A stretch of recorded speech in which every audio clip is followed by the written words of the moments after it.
Hello and welcome to this YouTube channel. हम देख रहे हैं कंप्यूटर में एमएस पावर पॉइंट के मोस्ट इम्पोर्टेंट रिपीटेड क्वेश्चन। ये उन क्वेश्चंस का कलेक्शन है जो प्रीवियस ईयर एग्ज़ाम में पूछे जा चुके हैं। ठीक है, इस सीरीज़ में 8000 से ज़्यादा एमसीक्यूज़ कवर कर रहे हैं। अगर आप न्यू व्यूवर हैं तो इस प्लेलिस्ट के माध्यम से आप अपनी पढ़ाई को बेहतर बनाओ। आप जल्दी से जाओ और सारे क्वेश्चन को विजिट कर लो। चाहे आप किसी भी एग्ज़ाम की तैयारी करें, यह आपकी हर एग्ज़ाम को क्वालिफाई करवा देगा। यहाँ आपको बेस्ट कंटेंट मिल रहा है। यहाँ ऐसा नहीं है कि आपने अपने 10 मिनट खर्च करे और आपको सिर्फ 5 क्वेश्चन मिले। यहाँ पर ये स्ट्रेटेजी रखी है कि आप 10 मिनट से कम 22 से 23 क्वेश्चन कवर कर सकें। आप आराम से देखिए और आराम से इन क्वेश्चन को सॉल्व करिए। यही प्लेट क्लास में आपको एक एक क्वेश्चन गिनकर करवाया जाता है। यहाँ पर आपको सब कुछ फ्री मिल रहा है, तो आप आराम से विजिट करो और अपनी तैयारी को बेहतर बनाओ। इससे पहले हमने 67 क्वेश्चन कंप्लीट करे थे। इससे पहले हमने यहाँ पर 76 क्वेश्चन कंप्लीट कर लिए थे। उससे आगे हम देख रहे हैं। अगर आपने वो वीडियो नहीं देखा तो इस वीडियो के तुरंत बाद उस वीडियो को ज़रूर देख लेना। ये ऐसे टॉपिक है जहाँ हमको धीरे धीरे ही पढ़ाई करना पड़ेगी, क्योंकि ये हैवी टॉपिक है और थोड़ा सा मिक्सअप हो जाता है एमएस वर्ड, पावर पॉइंट और एक्सेल में। इसलिए कम क्वेश्चन थोड़ा पढ़ेंगे और हम अच्छे से कवर करेंगे। चाहे 2 या 3 वीडियो बनाना पड़े चलेगा, कोई प्रॉब्लम नहीं है। एमएस पावर पॉइंट में मैक्रो बनाने और हटाने के लिए मैक्रो डायलॉग बॉक्स खोलने की शॉर्टकट कुंजी क्या होगी? Alt+F8 होगा। Alt+F8। एमएस पावर पॉइंट 2007 में Ctrl+H शॉर्टकट कुंजी डॉक्यूमेंट में किसका इस्तेमाल करता है? टेक्स्ट रिप्लेसमेंट करता है। एमएस पावर पॉइंट 2007 में टैब के अंतर्गत कमेंट्स समूह में उपलब्ध न्यू कमेंट विकल्प को प्रयुक्त कर किसी सिलेक्ट के लिए कमेंट जोड़ा जा सकता है रिव्यू टैब में। स्लाइड का लघु प्रतिनिधित्व कौन करता है? हैंडआउट करता है। हैंडआउट क्या है? माइक्रोसॉफ्ट पावर पॉइंट के प्रिंटआउट को हैंडआउट कहते हैं। अर्थात यह स्लाइड की प्रिंटेड फॉर्म होती है। इसमें स्लाइड के कंटेंट, कंपनी का नाम, प्रेजेंटेशन डेट, स्पीकर का नाम इत्यादि उपस्थित होते हैं। हैंडआउट के अंतर्गत प्रेजेंटेशन के सभी स्लाइड के छोटे छोटे रूप में एक पेज 1 2 3 4 6 9 की संख्या में प्रिंट किया जाता है। प्रेजेंटेशन में त्वरित एनिमेशन जोड़ने, इंटरैक्टिव प्रस्तुति बनाने में कौन सा बटन सहायता करता है? एक्शन बटन सहायता करता है। एमएस पावर पॉइंट 2007 में बटन क्लिक करने से वर्तमान विंडो के विभिन्न भागों को अलग करने वाले रिपल्सर को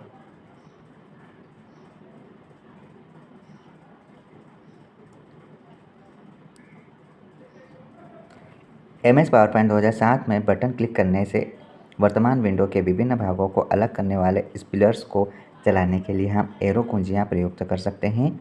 मूव स्प्लिट्स।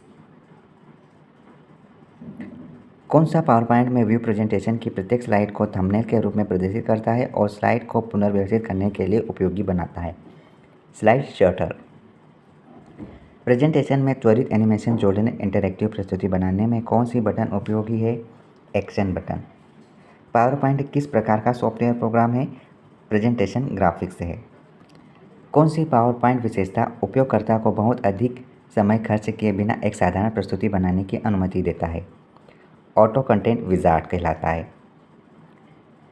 कौन सा टूल उपयोगकर्ता को स्लाइड के लिए अलग लेआउट का चयन करने की अनुमति देगा? Slide layout. Slide layout home tab के स्लाइड ग्रुप में स्थित होता है।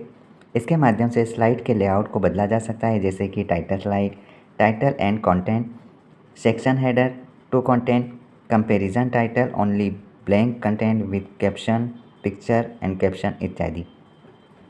पावर पॉइंट प्रेजेंटेशन को रोकने के लिए किस की का इस्तेमाल करेंगे? एस्केप की का इस्तेमाल करते हैं। स्लाइड में टेक्स्ट पर विभिन्न प्रभावों को लागू करने के लिए किस मेनू का इस्तेमाल किया जाएगा? एनिमेशन मेनू का इस्तेमाल किया जाएगा। एनिमेशन टैब का उपयोग पावर पॉइंट स्लाइड में एनिमेशन सेट करने के लिए होता है। इस कमांड के द्वारा स्लाइड में उपस्थित विभिन्न प्रकार के ऑब्जेक्ट जैसे कि टाइटल, टेक्स्ट, क्लिप, आर्ट इत्यादि अलग अलग एनिमेशन जैसे अपीयर, फेड, फ्लाई इन इत्यादि सेट कर सकते हैं। ठीक है। पावर पॉइंट में विभिन्न दृश्यों प्रभावों को लागू करने के लिए किस मेनू का उपयोग करेंगे? ट्रांजिशन का इस्तेमाल करते हैं। कई बार देख लिया ये क्वेश्चन। ठीक है, ट्रांजिशन का इस्तेमाल करते हैं। पावर पॉइंट प्रेजेंटेशन को रोकने के लिए एस्केप की का इस्तेमाल करेंगे। पावर पॉइंट में नई प्रस्तुति देने के लिए Ctrl+N का इस्तेमाल करते हैं। पावर पॉइंट 2010 में बैक स्टेज व्यू में कितने फैंस होते हैं? यहाँ पर 5 फैंस होते हैं। कौन सा टेम्पलेट प्रस्तुति में सभी स्लाइड में सामान्य डिज़ाइन एलिमेंट को निर्दिष्ट करता है? Master template. देखिए, अगर आपको एक्सप्लेनेशन की ज़रूरत है तो आप प्लीज़ थोड़ा सा वीडियो रोक कर आराम से देख सकते हैं। यहाँ पर हम क्वेश्चंस को कवर कर रहे हैं। पावर पॉइंट में कौन सा डायलॉग बॉक्स समय की अवधि में स्वचालित रूप से स्लाइड बदलने की अनुमति देता है? स्लाइड ट्रांजिशन कहलाता है। Slide transition. पूर्व निर्धारित शैली का चयन करने के लिए किस मेनू का इस्तेमाल होगा? डिज़ाइन का इस्तेमाल करें। डिज़ाइन टैब से संबंधित सभी कमांड्स की फॉर्मेटिंग जैसे कि पेज की सेटिंग से संबंधित कार्य करने के लिए प्रयोग करते हैं। Page setup, slide orientation, themes, style, cover, font बदलना आदि का काम होता है। पावर पॉइंट में थिसॉरस डायलॉग बॉक्स को प्रदर्शित करने के लिए किस शॉर्टकट की का इस्तेमाल करेंगे? हम शुरू से जानते हैं थिसॉरस के लिए Shift+F7 का इस्तेमाल करते हैं और ग्रामेटिकल एरर देखने के लिए F7 का इस्तेमाल करते हैं। ठीक, अब मेरे को ये सर्च करके बताना कि जब रेड लाइन आ जाए तब उसका क्या मतलब है, और अगर ग्रीन लाइन आ जाए तो उसका क्या मतलब है, और ब्लू लाइन आ जाए तो उसका क्या मतलब है। देखिए, तीनों क्वेश्चन को अच्छे से देखना और हो सके तो कमेंट ज़रूर करना ताकि दूसरे बच्चे समझ सके कि हाँ, इसका मतलब ये होता है। पावर पॉइंट में स्वचालित रूप से प्रस्तुति बनाने के लिए किस विकल्प का उपयोग करेंगे? हम यहाँ पर ऑटो कंटेंट विजार्ड का इस्तेमाल करेंगे। ठीक है, पावर पॉइंट 2010 प्रेजेंटेशन फाइल का एक्सटेंशन हमने देख लिया भैया, ऑप्शन बी होता है। स्लाइड से संबंधित संकेत इंसर्ट करने के लिए किस विकल्प का इस्तेमाल करेंगे? नोट्स मास्टर का इस्तेमाल करेंगे।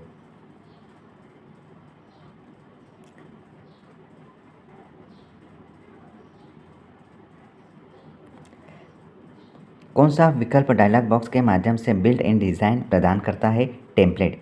टेम्पलेट में है ना ब्लूप्रिंट बना होता है, एक पैटर्न बना होता है जिसको हम डायरेक्ट यूज़ कर सकते हैं। टेम्पलेट में layout, colours, font, effect, background, style इत्यादि होते हैं। पावर पॉइंट प्रस्तुति को रन करने के लिए किस फंक्शन की का इस्तेमाल करेंगे? F5 का इस्तेमाल करते हैं। पावर पॉइंट में एक नई स्लाइड बनाने के लिए किस शॉर्टकट की का इस्तेमाल करेंगे? हम Ctrl+M का इस्तेमाल करेंगे। वर्तमान स्लाइड से पहले स्लाइड तक सभी स्टाइल का चयन करने के लिए की के किस संयोजन का इस्तेमाल करेंगे? संपूर्ण चीज़ों को हम यहाँ पर स्लाइड चयन कर रहे हैं तो हम Shift+Home का इस्तेमाल करेंगे। वर्तमान स्लाइड से पहली स्लाइड तक सभी स्लाइड का चयन करने के लिए Shift+Home का इस्तेमाल करेंगे। याद रखना, आप वर्तमान में जिस भी स्लाइड से है उस स्लाइड से पहली स्लाइड तक स्लाइड का चयन करना है, सिलेक्ट करना है तो Shift+Home चले जाएंगे तो ऊपर तक आप सिलेक्ट कर लेंगे। पावर पॉइंट में छिपी हुई स्लाइड को कौन सा व्यू छुपाएगा? यहाँ पर रीडिंग व्यू छुपाता है। इस व्यू में स्लाइड को फुल स्क्रीन पर प्रदर्शित करते हैं। इसमें स्लाइड को इस प्रकार प्रदर्शित करते हैं कि स्लाइड को आसानी से पढ़ा जा सकता है। इस व्यू के द्वारा हिडन स्लाइड को प्रेजेंटेशन में प्रदर्शित नहीं किया जाता है, ये चीज़ याद रखना। केवल चयनित स्लाइड को प्रस्तुति के लिए प्रदर्शित करने के लिए किस विकल्प का उपयोग करेंगे? हम कस्टम स्लाइड शो का इस्तेमाल करेंगे। देखिए, यहाँ पर 2 क्वेश्चन रह गए हैं। पावर पॉइंट में नई स्लाइड बनाने के लिए, ठीक है, Ctrl+M, नई स्लाइड जोड़ने के लिए, ठीक है, और नया PPT बनाने के लिए Ctrl+M। 2 क्वेश्चन है, ध्यान रखना और हमेशा 2 बार ही पढ़ना जैसे मैंने अभी पढ़ा। पावर पॉइंट में कौन सा धारक या होल्डर टेक्स्ट, शीर्षक और चित्र बनाएगा? Place holder. Power point presentation में निम्न में से कौन सा एक इफेक्ट ऑप्शन है? डायमंड। याद रखना, डायमंड नया वर्ड है। पावर पॉइंट प्रेजेंटेशन में निम्न में से डायमंड एक इफेक्ट ऑप्शन है। स्लाइड शो के दौरान लेजर पॉइंट प्रदर्शित करने के लिए की के किस संयोजन का इस्तेमाल करेंगे? कंट्रोल के साथ लेफ्ट माउस बटन का इस्तेमाल होगा, तब जाकर हमें यहाँ पर लेज़र पॉइंट प्रदर्शित करने के लिए हमें यहाँ पर संयोजन देगा, ये वाला की पॉइंट। निम्न में से कौन सा मेनू आपको animation scheme, custom animation, slide transition जैसे विकल्प प्रदान करेगा? Format menu. Clip art deliver करता है। क्लिप आर्ट रेडीमेड आकृति और रेडीमेड इमेज हमको डिलीवर करता है। ओपन ऑफिस का स्प्रेडशीट प्रोग्राम है कैल्क। कैल्क एक ओपन ऑफिस स्प्रेडशीट का प्रोग्राम है। फ्लो चार्ट एवं लोगो बनाने के लिए ओपन ऑफिस में प्रोग्राम क्या है? ड्रॉ। ओपन ऑफिस का प्रोग्राम बेस क्या काम आता है? ये डाटा बेस में काम आता है। पावर पॉइंट इसमें से क्या है? पावर पॉइंट एक प्रकार का प्रेजेंटेशन प्रोग्राम है।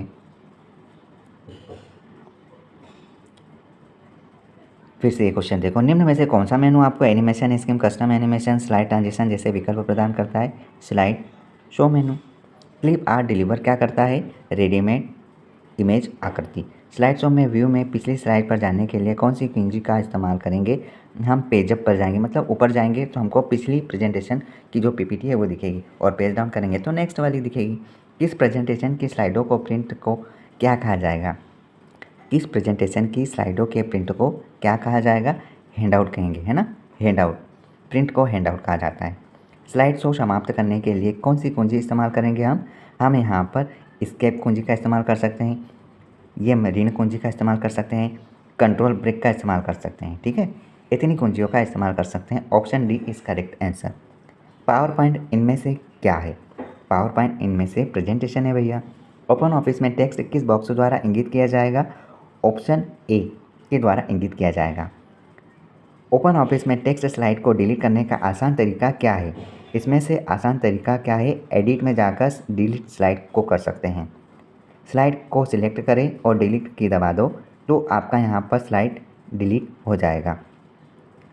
माइक्रोसॉफ्ट पावर पॉइंट में एडिट मेन्यू किस बार में होता है? मेन्यू बार में होता है।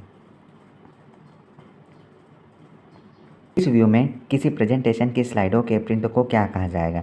स्लाइड शॉर्टर व्यू कहा जाएगा। ओपन ऑफिस में नई स्लाइड जोड़ने का आसान तरीका क्या है? इंसर्ट में जाओ और स्लाइड पर क्लिक कर दो, टूल बार में स्लाइड बटन पर क्लिक कर दो। ये दोनों तरीके से आप स्लाइड को जोड़ सकते हैं, नई स्लाइड को। ओपन ऑफिस का प्रेजेंटेशन प्रोग्राम है कैल्क। याद रखना, ओपन ऑफिस का प्रेजेंटेशन प्रोग्राम कैल्क कहलाता है। ओपन ऑफिस का वर्ड प्रोसेसर एवं टेक्स्ट एडिटर प्रोग्राम कौन सा है? राइटर। याद रखना, ठीक है। यहाँ पर ओपन ऑफिस का वर्ड प्रोसेसर एवं टेक्स्ट एडिटर राइटर कहलाता है। माइक्रोसॉफ्ट पावर पॉइंट में एडिट मेन्यू किस बार में होगा? मेन्यू बार में होगा। पावर पॉइंट में पहले से उपस्थित प्रेजेंटेशन को खोलने के लिए आप डायरेक्ट Ctrl+O ओपन कर लोगे। पावर पॉइंट में Ctrl+Z कमांड का क्या कार्य है? ये अनडू करता है, ठीक है। पावर पॉइंट में स्पेलिंग चेक करने के लिए कौन सी की का इस्तेमाल करेंगे? अभी हमने थोड़ी देर पहले देखा था F7 का इस्तेमाल करते हैं, ठीक है। और थिसॉरस के लिए Shift+F7 का इस्तेमाल करते हैं। पावर पॉइंट में स्लाइड शो रन करने के क्या कुंजी का इस्तेमाल करोगे? आप यहाँ पर स्लाइड शो रन करने के लिए F5 का इस्तेमाल करोगे। देखो, इस वीडियो में हमने 122 क्वेश्चन कंप्लीट करे हैं, ठीक। एक और वीडियो बनेगा जिसमें हम पूरा का पूरा जितने भी बचे कुछ क्वेश्चन हो सकते हैं, पॉसिबिलिटी है, वो सारे कवर कर लेंगे। ये बहुत मोस्ट रिपीटेड क्वेश्चन है और इतने लगभग आपको 150 क्वेश्चन से बाहर कोई भी नया क्वेश्चन देखने को नहीं मिलेगा। बहुत होते हैं ये क्वेश्चन। आप ज़रूर इस सीरीज़ को देखना और आपको लाभ होना ही होना है। All the best, keep on watching, keep on learning. आप